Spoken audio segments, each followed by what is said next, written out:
Aujourd'hui, c'est un moment de gloire. Que l'Église fête la gloire, la descente du Saint-Esprit. Alléluia. Acte 2. Et c'est très important ce moment pour l'Église parce que c'est l'inauguration de l'Église, de notre Église, de ce que nous avons aujourd'hui. Amen. Sans plus de détails, nous allons ouvrir notre Bible en Matthieu 6, 24, pardon. Comme Pablo bien dit, nous allons parler sur notre Dieu et le Dieu Mammon. Et je vous invite à rester attentifs parce que quand nous parlons d'argent, le diable il veut venir voler la sémence que le Seigneur est en train de planter dans notre cœur. Donc, restez attentifs, concentrez dans cette parole et laissez sa parole rentrer dans votre cœur. Alléluia. Dis comme ça la parole du Seigneur. Personne ne peut servir de maître. En effet, ou bien il détestera l'un et il aimera l'autre, ou bien il sera fidèle à l'un et il méprisera l'autre. Vous ne pouvez pas servir à la fois Dieu et l'argent. Amen. Ça, c'est la version parole de vie. Et je vais vous lire la version Louis II.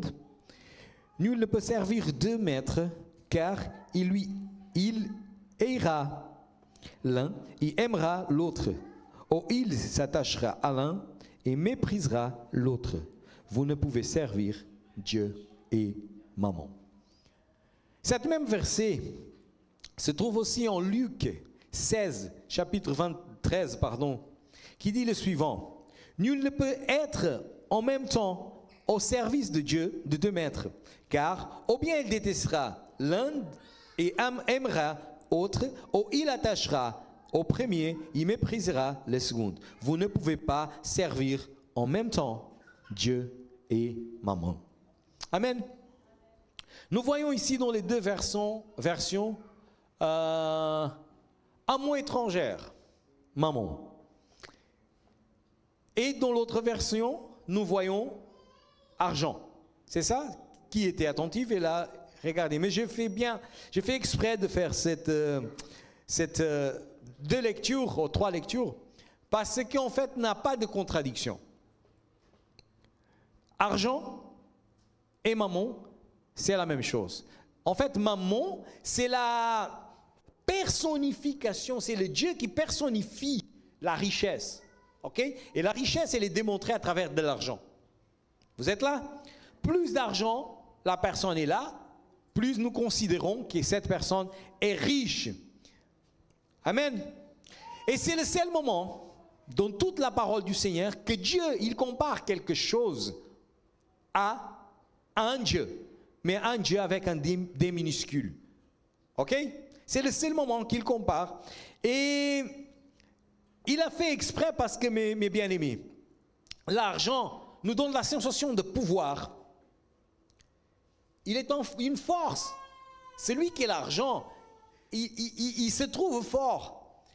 Dans le sens qu'il trouve fort parce qu'il peut acquérir des choses tangibles, des choses que nous pouvons palpables, des choses que nous voyons, comme Pablo a dit, des choses matérielles. Il peut acheter des choses. Et cette façon d'acheter, d'avoir les choses, nous donne la puissance. C'est vrai ou faux? Qui a de l'argent, il se trouve, je peux acheter toutes choses. Amen.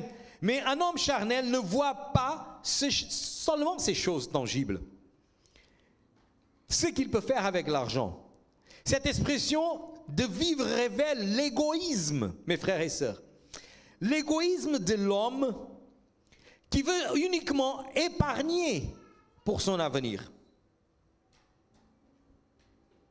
Elle est aussi, il nous enlève de cet esprit de communion fraternelle que le Seigneur, il nous annonce à vivre.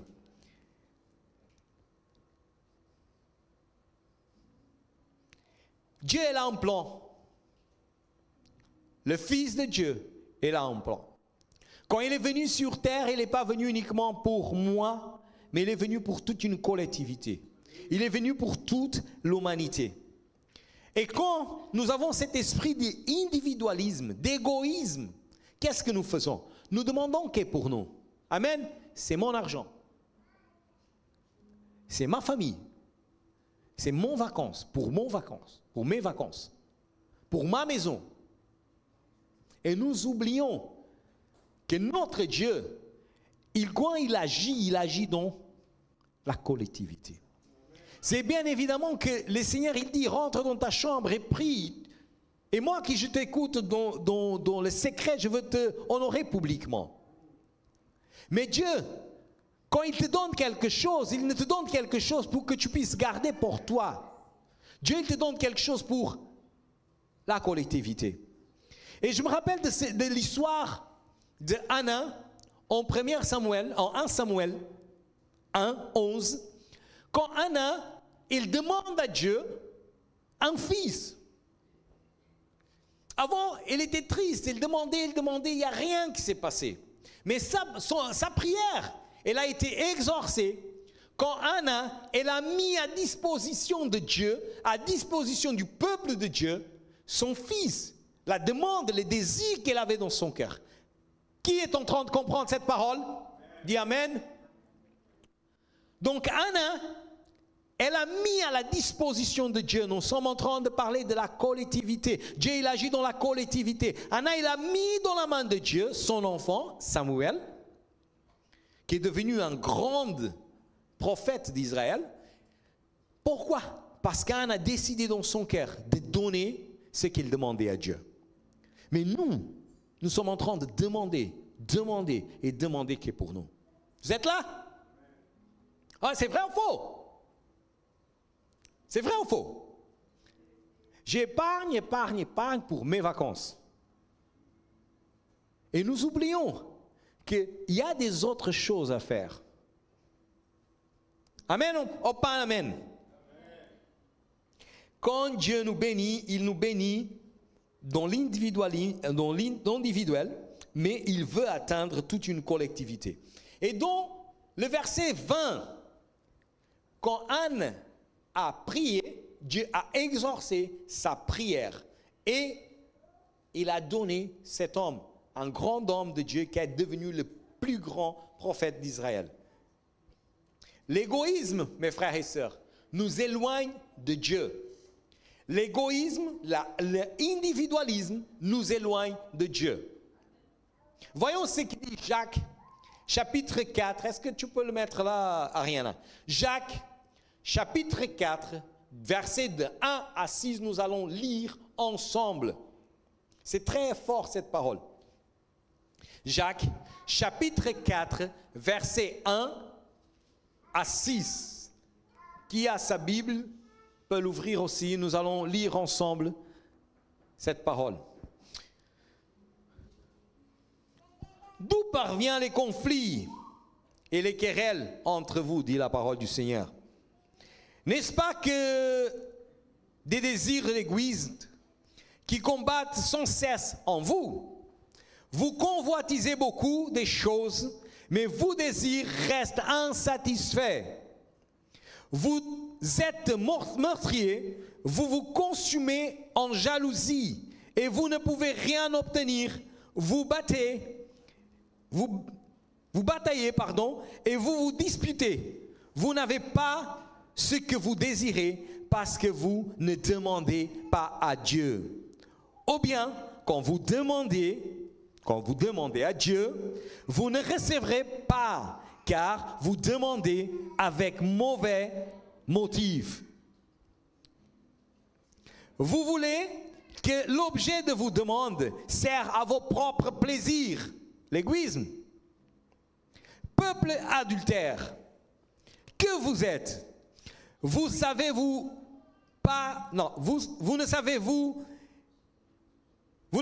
pas que aimer le monde, c'est haïr Dieu. Si donc quelqu'un veut être l'ami du monde, il ne fait l'ennemi de Dieu. Prenez-vous pour des paroles en l'air ce que déclarent les Écritures. Dieu ne tolère aucun rival. L'esprit qu'il a fait habiter en nous, mais bien plus grande est la grâce qu'il nous accorde. Voici donc ce qui déclare les Écritures. Dieu oppose aux orgueilleux, mais il accorde sa grâce aux humbles. Dieu nous a donné un esprit. Amen. Et cet esprit que Dieu nous a donné, c'est un esprit jaloux. Cet esprit, il ne veut pas partager avec les autres choses. Mais nous voulons simplement demander, avoir et avoir. Et cet esprit, il est jaloux. Il ne veut pas savoir. Aucun de nous ne pourra avoir deux seigneurs, mes frères et sœurs. Car ça gère un conflit et une opposition des valeurs. Si tu veux servir Dieu, tu ne peux pas servir maman, tu ne peux pas servir l'argent. Ou tu serves Dieu, ou tu serves l'argent. Mais les deux choses, on ne peut pas le faire. On n'admet pas que l'autre prenne les places du Saint-Esprit. Dieu n'admet pas que quelqu'un d'autre prend la place du Saint-Esprit qui nous a donné et le Saint-Esprit qui demeure en moi et en vous. Dieu ne veut pas que qu'il y ait une concurrence entre son esprit et l'argent. Parce que l'argent, les désirs, comprenez bien, les désirs d'avoir et d'avoir. Je ne suis pas en train de parler sur la richesse, d'avoir des richesses. C'est normal que quelqu'un veut grandir financièrement et la Bible dit que Dieu veut que nous tous, nous prospérions en tout égard. Ce n'est pas ça que je suis en train de parler. Je suis en train de dire qu'il y a des gens qui aiment la richesse plus que les seigneurs. Donc ils ont la richesse, ils ont l'argent comme un maître dans leur vie. C'est ça que je suis en train de parler. Amen. Ce n'est pas l'argent, non, je ne suis pas contre l'argent, le contraire. L'argent me bénit, l'argent me possibilite de faire les voyages missionnaires, l'argent me possibilite de prendre soin de ma famille, mais ce n'est pas tout. Amen. L'argent, ce n'est pas tout dans la vie d'un chrétien. Donc, Dieu n'admet pas qu'il y a un conflit entre l'esprit qu'il m'a donné et l'argent nous cherchons chaque jour. L'esprit, c'est l'esprit qui nous attire au Père. L'esprit de Dieu, c'est l'esprit de Dieu qui nous attire au Père. C'est l'esprit de Dieu qui fait vivifier la parole de Dieu qui est en nous. Le Seigneur, il a mis la parole en moi et en toi. Quand nous lisons la parole, il est en nous. Mais pour que nous puissions rappeler de la parole, nous avons besoin de cet esprit de Dieu. Parce que si nous avons l'argent comme un Dieu dans notre vie, nous allons oublier la parole du Seigneur et nous allons donner valeur à la parole et pas à l'esprit qui parle avec nous. Vous comprenez cette parole? Qui comprend, dit Amen. Gloire à Dieu. Donc, c'est cet esprit de Dieu qui nous libère pour vivre la plénitude de l'amour et de la grâce de Dieu, notre Seigneur Jésus-Christ. C'est le même esprit qui nous convainc du péché, du jugement. C'est ce même esprit qui nous conduit à la vérité. C'est pour ça, mes frères et sœurs, que Dieu vient nous avertir sur l'envie d'avoir et d'avoir. Dieu ne veut pas cette concurrence. Parce que l'argent ne peut pas faire cette concurrence avec notre Dieu. Et c'est pour cette raison qu'il nous dit comme ça aussi. En Jean, chapitre 16, 13 et 14, dit le suivant. Quand l'Esprit de la vérité sera venu, le jour du Pentecôte, il vous conduira dans la vérité tout entière, car il ne parlera pas de lui-même, mais tout ce qu'il aura entendu, il le dira, il vous annoncera des choses à venir, il manifestera ma gloire, car il puisera dans ce qu'il est à moi et vous annoncera. Mes frères et sœurs, si nous avons notre cœur attaché à l'argent, nous n'écoutons pas le Saint-Esprit. Il ne peut pas nous annoncer les choses à venir. Il ne peut pas nous déclarer l'intention de Jésus-Christ. Il ne peut pas nous montrer la gloire de Dieu, parce que la gloire sera dans ce que nous avons construit. Amen. Le Dieu Mammon opère, écoutez bien ça, l'argent, le Dieu Mammon, il opère dans la pénurie. Qui a compris?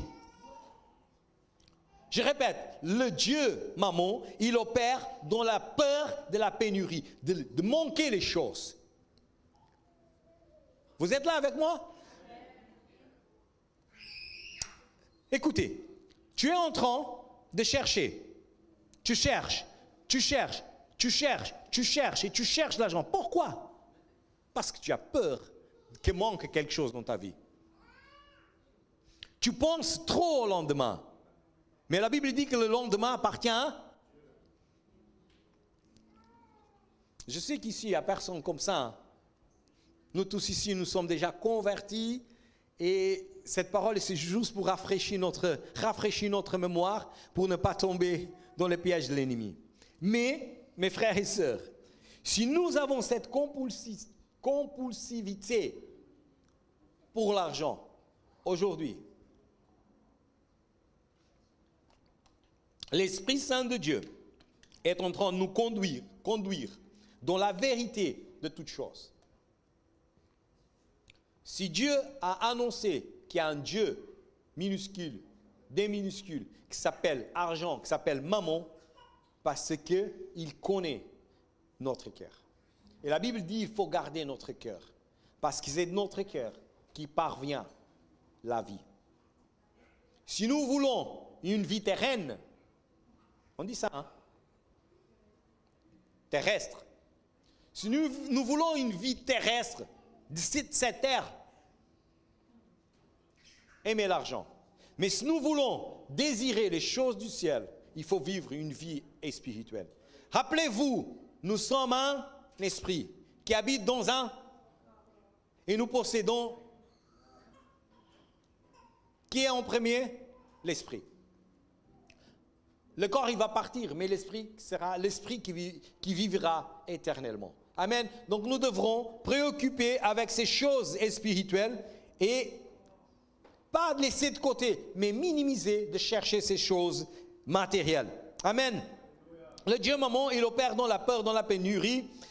En d'autres termes, je cherche l'argent de peur que les choses matérielles me manquent.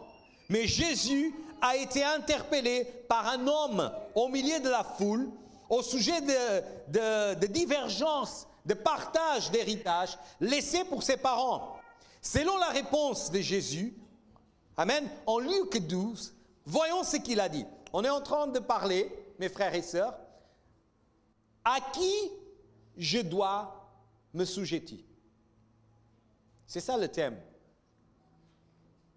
C'est ça? T'as mis là? Non. À qui je donne mon cœur? Si c'est à maman, aussi à Dieu. Amen. Donc, regardez ce que Jésus a donné comme réponse. Un homme, je vais répéter, un homme qui interpelle Jésus au milieu d'une foule.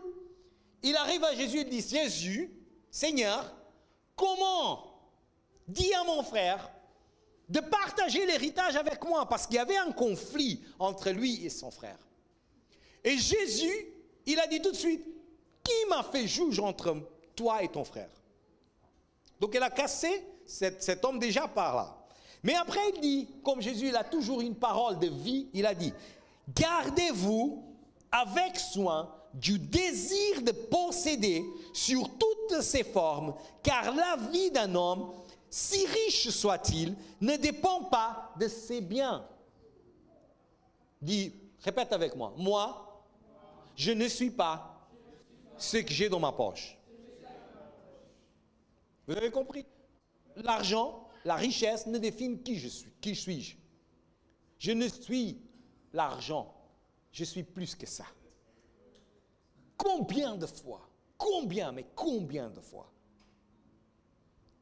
je n'avais pas d'argent, mais j'étais béni pour faire les choses. Combien de fois j'ai sorti avec jusque l'essence d'aller et le retour Dieu a pourvu. Combien de fois je suis parti acheter et je n'avais pas, et Dieu a pourvu d'autre côté. Non seulement du pain vivra l'homme, mais de toute parole qui sortent de la bouche du Seigneur Jésus. Toute parole qui sort de la bouche de Dieu. Dieu, il annonce que nous sommes bénis.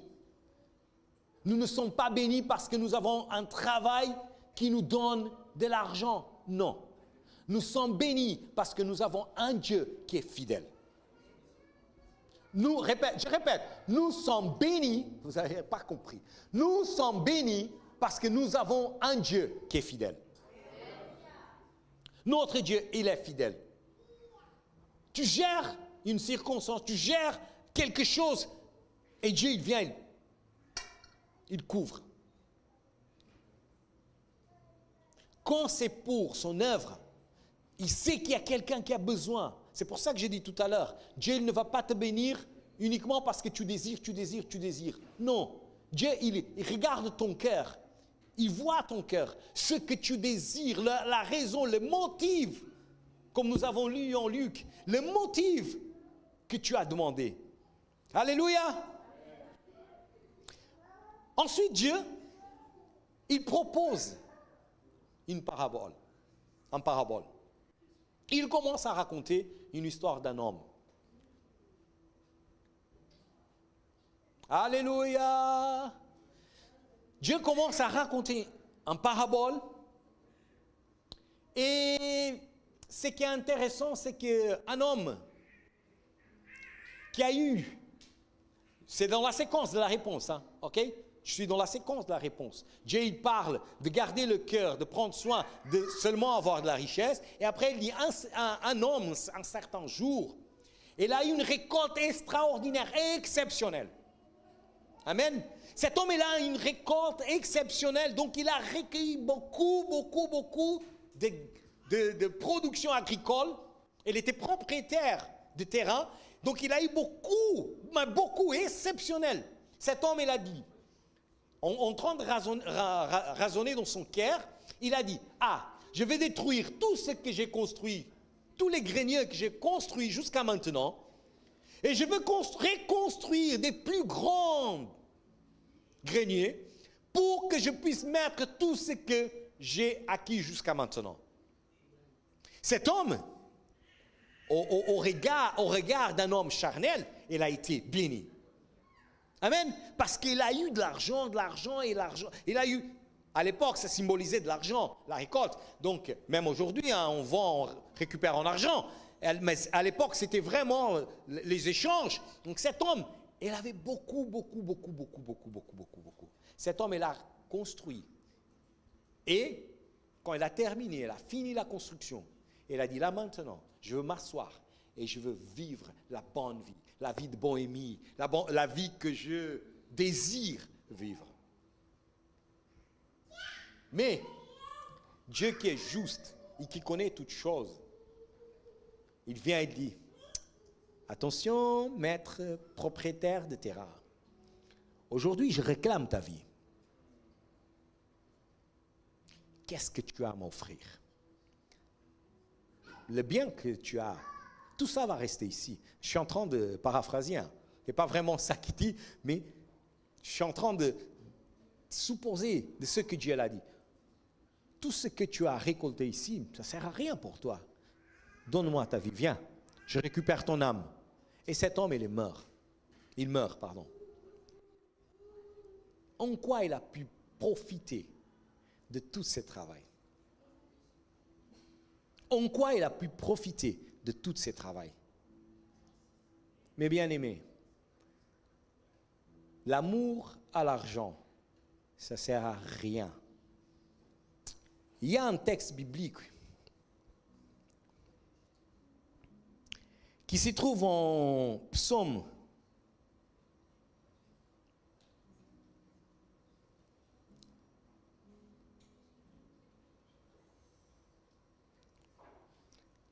88, 40, qui dit le suivant: qui peut vivre sans mourir un jour? Qui peut échapper au monde des morts? Cet homme, il a oublié ça. Et nous aussi, nous oublions que notre vie, elle est limitée. Nous oublions, mes frères et sœurs, que nous sommes dans un train. C'est un parcours que le train est en train de faire. Moi et vous, nous avons rentré dans un train. Nous avons une destination finale. Mais nous ne savons pas quel est l'arrêt final de notre. Nous ne savons pas quel jour nous allons arrêter notre parcours. Vous êtes là? Nous ne savons pas quel jour ça va arrêter. Et n'importe quel moment, n'importe quel jour, n'importe quel instant, le Seigneur, il peut venir. Il peut récupérer notre âme. Et qu'est-ce que nous avons à donner à ce Dieu? Toute la richesse que nous avons acquis ici. Moi, je connais un tas de gens qui ont passé leur vie en train de construire et construire et construire. Ils ont des maisons au Cap-Vert, mon Dieu. Des bêtes de maisons. Il y avait un qui, tous les ans, il venait à Paris. Il me ramenait des trucs que mon père il m'a amené, que mon père lui a donné. Et il est venu, il a pris sa retraite. Il a profité 2 ans de sa retraite. 2 ans. Mais il travaillait jour et nuit. Il mangeait mal. Il dormait mal. Parce qu'il ne connaissait pas la parole du Seigneur. Mais moi et vous, moi et toi, le Seigneur est en train de parler avec nous. Mes frères et sœurs, la parole du Seigneur dit que le Seigneur nous donne pendant que nous sommes en train de dormir. Tu es préoccupé à avoir une idée, quelque chose de surnaturel. Je suis en train de réfléchir sur cette parole. Le Seigneur dit, je vous donne pendant que vous êtes en train de dormir. Ça veut dire que quand tu es en train de dormir, on va réfléchir avec moi. Qu'est-ce qui est arrivé avec Joseph?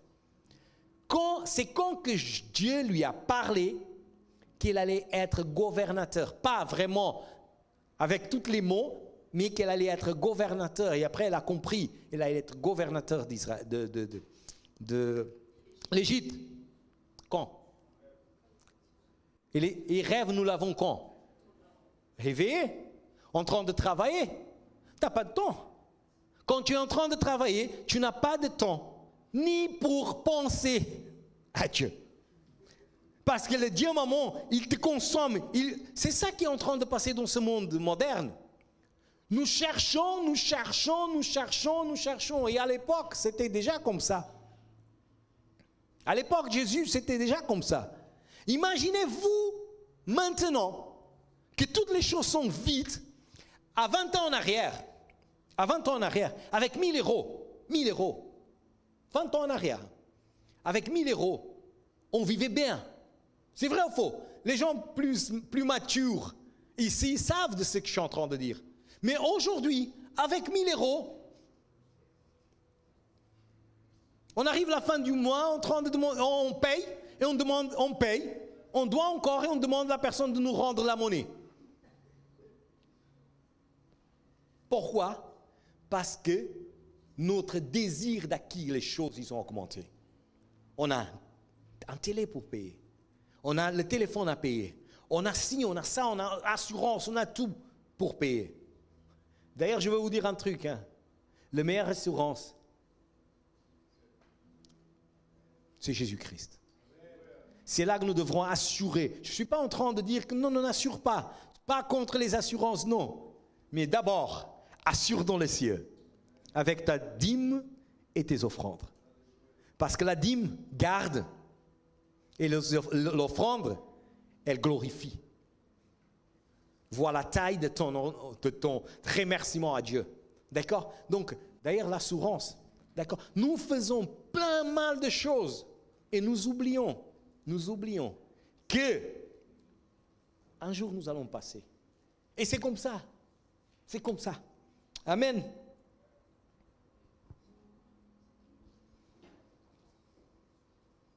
Donc cet homme, il meurt et le Seigneur, il vient, il récupère cette âme et cet homme. Après, tout ce qu'il a construit, quelqu'un d'autre est venu et il a profité. D'accord? Donc profite de ce que tu as gagné sur terre pendant que tu es là. Ne garde. Profite, partage.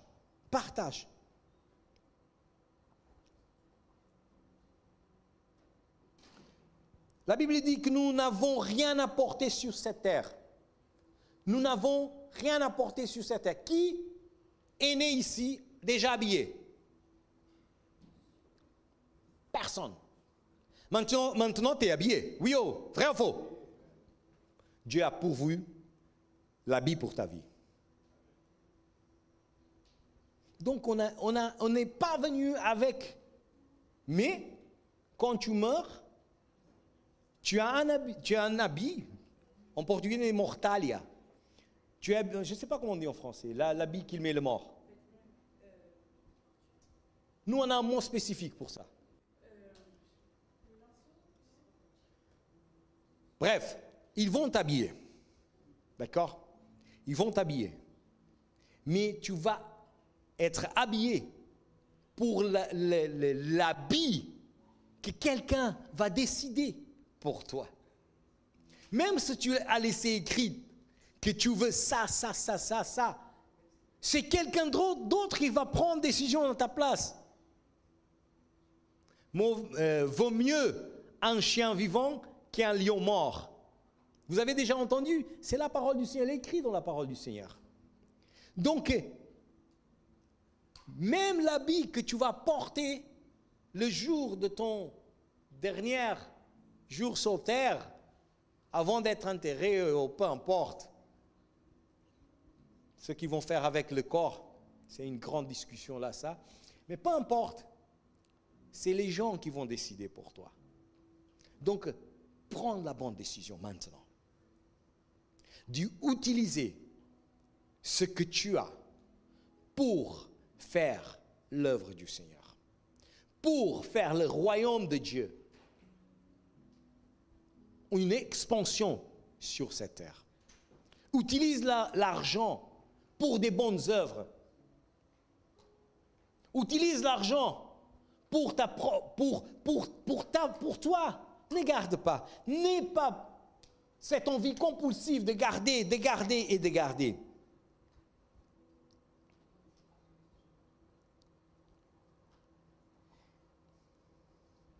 Donc ici dit,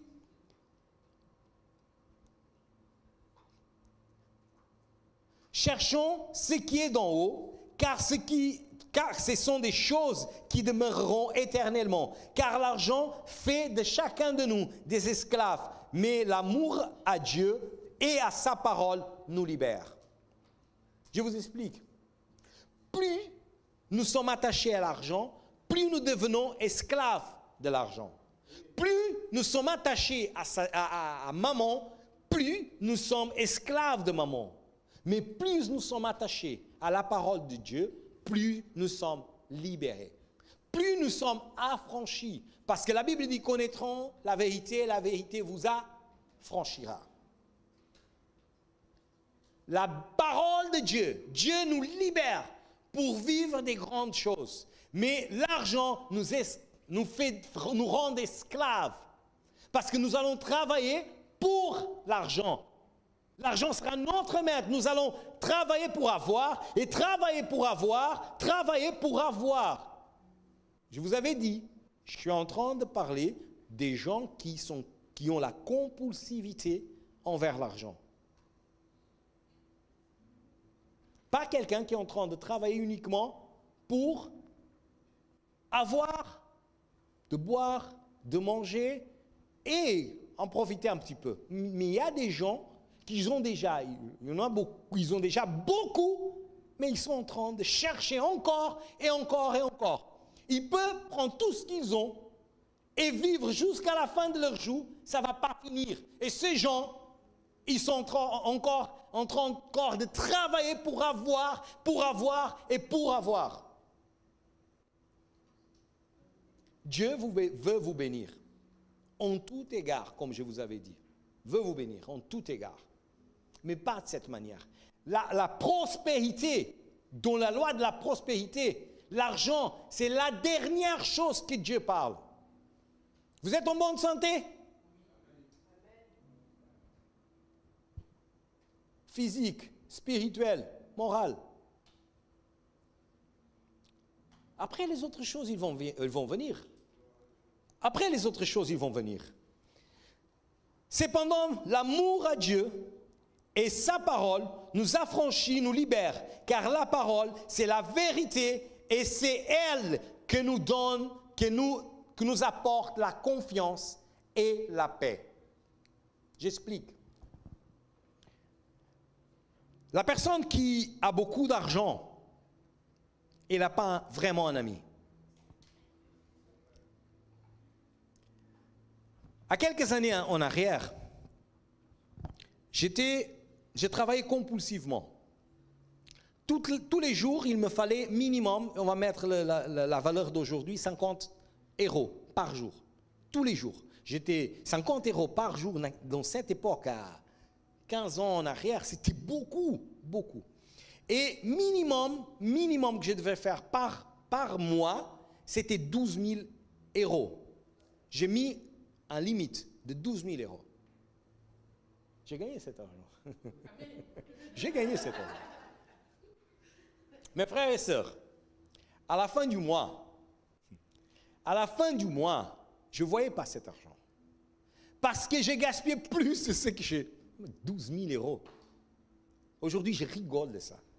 Parce qu'aujourd'hui, avec 12 000 € dans ma poche, il y avait un tas de choses qu'il allait faire. Un tas de choses. Mais à l'époque, je ne savais pas quoi faire avec cet argent. Avec 3 travails, si j'avais 3 travails par mois, j'allais arriver aux 12 000 €. Donc, 50 € par jour, et là, c'était par jour, hein. Ça veut dire que je rentre le matin, il faut que l'après-midi, j'ai 50 €. Minimum. Par jour, il devrait rentrer 200, 300 € par jour. Je devrais faire ça comme chiffre. Et je voulais de l'argent, encore plus. Pourquoi? Parce que j'avais peur de perdre. Peur que manquait quelque chose dans ma vie. J'avais peur. Je ne connaissais pas Jésus-Christ. Je ne connaissais pas que Jésus, c'est celui qui pourvoit de toutes choses. Amen. Cependant, quand j'ai connu Jésus, il y a la paix qui est venue en moi. Et j'ai commencé à voir, j'ai resté 2 mois après au Brésil, j'ai resté 2 mois après de convertir, non, 5 mois encore au Brésil après ma conversion. Et je commençais à voir combien d'argent, je ne savais même pas combien d'argent je faisais par mois. Parce que j'ai gagné, de la même façon que j'ai gagné, je dispensais. Et je commençais à donner, à rendre ma dîme dans la maison du Seigneur. Et je commençais à faire des calculs, parce que comme je recevais l'argent par jour ou par semaine, donc je n'avais pas la notion. Et je commençais à donner ma dîme. Et à chaque fois que je rendais ma dîme, à la fin du mois, je faisais le calcul. Et c'est là que j'ai découvert combien j'ai gagné. J'ai passé 5 mois en train de faire ça. 5 mois en train de faire ça. Et je suis venu en France et j'ai vécu pendant 1 an en France avec cet argent que j'ai gagné au Brésil. Parce que je ne connaissais pas combien j'ai gagné. Parce que j'étais addict à l'argent. Mais j'ai gagné, de la même façon que j'ai gagné, j'allais consommer. Parce que quand nous avons de l'argent, nous avons la compulsivité encore pour acheter les choses. Il y a des gens qui ont dans leur armoire des choses qu'ils n'ont jamais utilisées. Ils achètent simplement pour acheter. Et ça, c'est une maladie. Ils achètent simplement pour acheter. Vous êtes là? Donc, dans la même mesure que Dieu nous invite à n'avoir pas la compulsivité de garder, il nous instruit à être généreux. Dans la même mesure que tu ne peux pas avoir cette compulsivité, il dit, tu devrais être généreux. Tu devais exercer l'amour. Voyons ce qu'il dit en Acte 20, 35.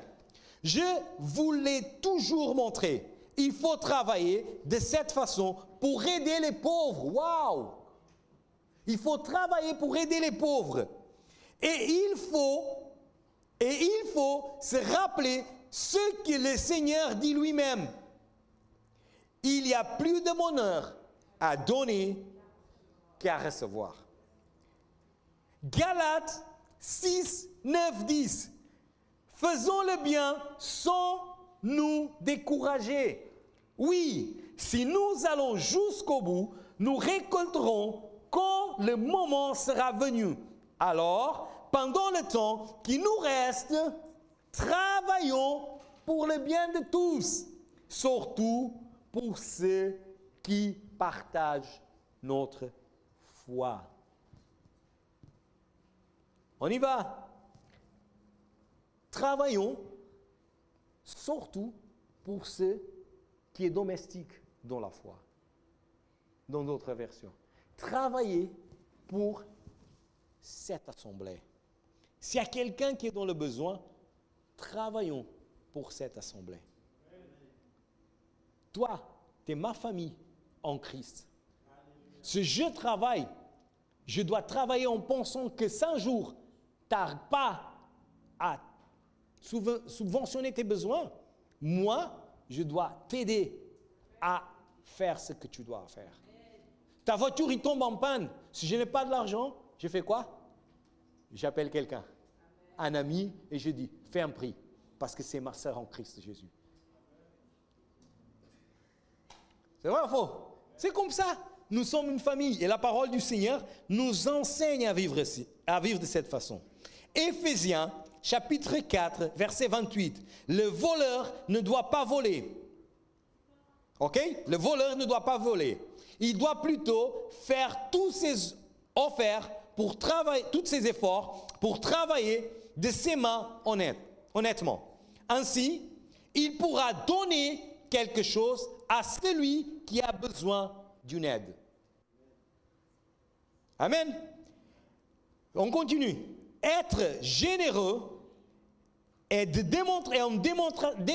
une démonstration d'amour de Christ qui demeure en nous, est une manière de faire connaître les œuvres de Jésus. La Bible dit que nous sommes reconnus quand ses disciples aiment les uns les autres. Est-ce que vous voulez être appelé de disciples de Christ? Tu dois aimer ton prochain, surtout les domestiques dans la foi. Amen. Alléluia. C'est pour cette raison, mes frères et sœurs, que le Seigneur est en train de nous parler. Il y a l'argent, il y a le Dieu. Il y a un maître. Je ne peux pas avoir de maître. Je dois avoir un seul maître. Et notre maître, c'est Jésus-Christ. En Romains 19, nous devrons faire un choix, mes frères et sœurs. Un choix de ne pas avoir à partager notre Dieu avec personne. Il y a un choix à faire. Amen. Il y a un choix à faire. Jean 1, le groupe de louange, si vous voulez venir, hein, je suis en train de terminer. En 1 Jean 2, 15, 17, dit le suivant. N'aimez pas le monde, ni ce qui est dans le monde. Si quelqu'un aime le monde, il n'aime pas Dieu, le Père. On n'a pas fini, hein, on est encore là. Les enfants, n'aimez pas le monde, ni ce qui est dans le monde. Si quelqu'un aime le monde, il n'aime pas Dieu, le Père. Voici ce qu'on trouve dans le monde. Les mauvais désirs que chacun porte en soi, l'envie de posséder ce qu'on voit, et l'orgueil qui vient de la richesse. Vous êtes en train de vivre... Isaac, tu peux changer de place. Viens de l'autre côté. Eh bien, tout cela ne vient pas du Père, mais du monde. Le monde ne dure pas, et le mauvais désir ne dure pas non plus. Mais celui qui fait ce que Dieu veut, celui vit pour toujours. Alléluia. La richesse de ce monde ne nous apporte rien. Mais la vie avec Christ va toujours nous donner l'espoir d'une vie éternelle. C'est ça qu'est en train de dire un Jean, chapitre 2, 15, 17. Nous devrons s'éloigner de toute crainte, mes frères et sœurs, de toute peur, et s'apporter avec assurance devant celui qui est la personnification de l'amour. Pendant que le groupe de louanges va louer, je vous demande de mettre debout. Et on va finir avec ça. Alléluia.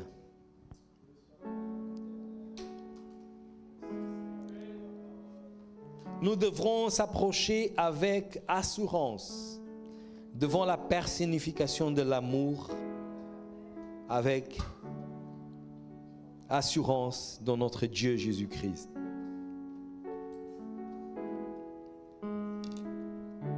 Et si nous sommes dans son amour, la parole nous dit que l'amour parfait bannit toute crainte. Je ne sais pas qu'est-ce que tu es en train de chercher dans ce moment. Je ne sais pas si tu es dans cette envie compulsive de chercher l'argent. Mais la parole du Seigneur dit que si tu acceptes l'amour de Christ dans ta vie, toute crainte sera bénie de ta vie.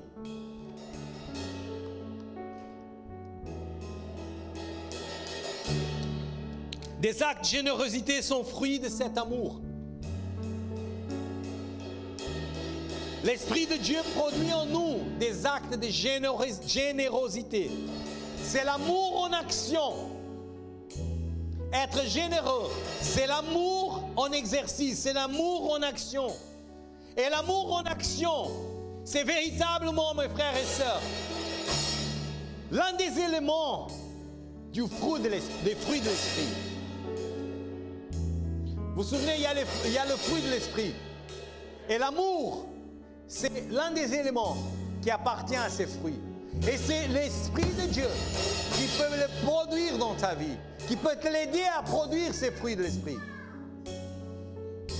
Et si tu donnes ton cœur à l'argent, si tu mets ton cœur à chercher compulsivement ce Dieu maman, tu vas t'éloigner de Dieu Tout-Puissant, de son amour. Et mes frères et sœurs, la Bible dit que si nous n'avons pas l'amour, si nous n'avons pas l'amour en action, c'est comme les instruments en train de faire des bruits. En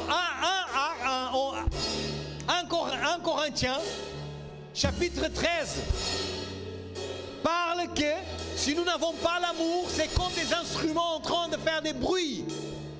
En d'autres termes, c'est des vains bavardages. Alléluia. Tu parles et tu ne les écoutes pas. Alléluia.